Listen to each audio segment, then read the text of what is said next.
Mes chers compatriotes, les vœux que je vous présente ce soir ne ressemblent à aucun de ceux qui les ont précédés. Car nous venons de vivre une année terrible.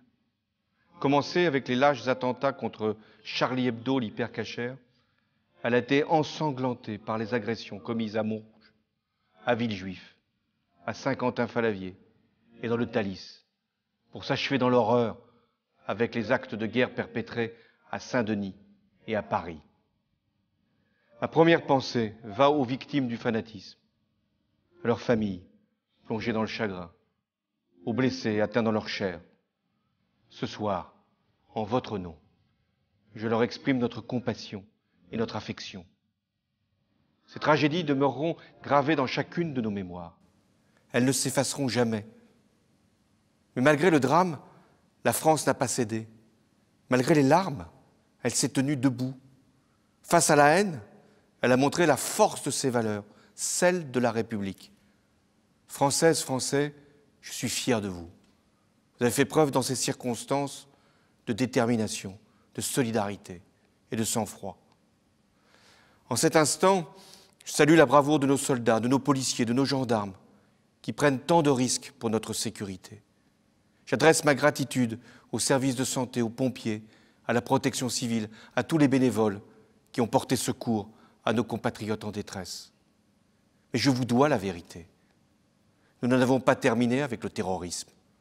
La menace, elle est toujours là. Elle reste même à son plus haut niveau. Nous déjouons régulièrement des attentats. Aussi, mon premier devoir, c'est de vous protéger. Vous protéger, c'est agir à la racine du mal, en Syrie, en Irak. Et c'est pourquoi nous avons intensifié nos frappes contre Daesh. Les coups portent, les djihadistes reculent, alors nous continuerons autant que nécessaire. Vous protéger, c'est agir ici sur notre sol. Au soir des attentats, j'ai, sur la proposition de Manuel Valls, instauré l'état d'urgence. Puis, devant le Parlement réuni en congrès à Versailles, j'ai, en conscience, fait un choix, à la mesure de ce que nous avions éprouvé. J'ai d'abord décidé de renforcer les effectifs et les moyens de la police, de la justice, du renseignement et des armées. J'ai engagé ensuite une réforme de la procédure pénale pour lutter plus efficacement contre le crime organisé, son financement et les trafics qui l'alimentent. Enfin, j'ai annoncé une révision de la Constitution pour donner un fondement incontestable au recours à l'état d'urgence lorsqu'un péril imminent nous fait face. Et pour déchoir de la nationalité française les individus condamnés définitivement pour crimes terroristes. Il revient désormais au Parlement de prendre ses responsabilités.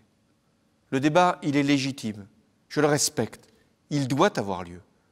Mais quand il s'agit de votre protection, la France ne doit pas se désunir. Elle doit prendre les bonnes décisions, au-delà des clivages partisans, et en conformité avec nos principes essentiels. J'y veillerai, car j'en suis le garant. Aussi, je n'accepterai jamais que l'on puisse opposer les Français entre eux. Nous diviser, c'est ce que cherchent les extrémistes. Je n'accepterai pas davantage que l'on puisse s'en prendre dans notre République laïque à l'un de nos concitoyens pour la pratique de sa religion, ou encore que des lieux de culte puissent être profanés comme une salle de prière ces derniers jours en Corse.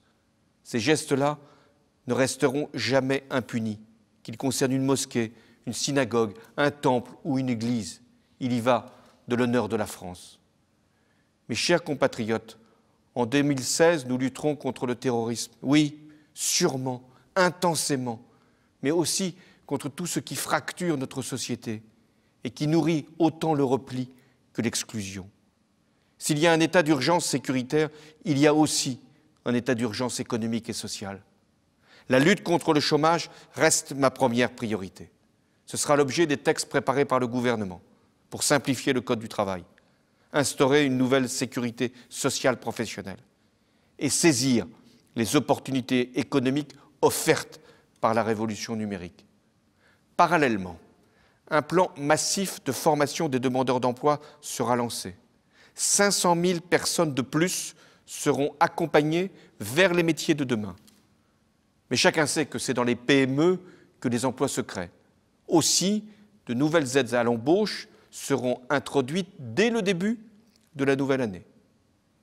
Enfin, les filières de l'apprentissage seront largement ouvertes. Je fixe l'objectif qu'aucun apprenti ne soit sans employeur et qu'aucun employeur ne demeure sans apprenti. Tout jeune doit être en formation ou en emploi, quelle qu'en soit la forme. Cet effort en faveur de la génération qui vient, c'est un devoir sacré. Il appelle à une mobilisation de tous, de l'État bien sûr, des régions qui viennent de s'installer et des entreprises. C'est aussi ça, l'unité nationale. La France, elle a besoin de mouvement, elle a besoin d'action, elle a aussi besoin d'engagement. Le service civique est un facteur de brassage, d'intégration, d'insertion. Il a montré son utilité pour les jeunes et pour notre société. Je demande donc au gouvernement d'engager par étapes sa généralisation. Les missions seront multiples, du soutien aux personnes les plus fragiles, à la préservation de la planète. La planète. La réussite de la COP 21 a été un événement mondial et un motif de fierté pour la France, qui a scellé à Paris un accord entre 195 pays pour réduire le réchauffement climatique. C'est un résultat considérable. La France a désormais la responsabilité de mettre en œuvre ce qui a été décidé pour la planète, mais aussi de prendre un temps d'avance, d'être un exemple. Et c'est pourquoi nous lancerons un programme de grands travaux pour la rénovation de nos bâtiments, pour le développement des énergies renouvelables, pour la croissance verte. Nous ferons de la cause du climat un grand chantier pour l'emploi et pour la qualité de la vie. Françaises, Français, les événements que nous avons vécus nous l'ont confirmé. Nous sommes habités par un sentiment que nous partageons tous.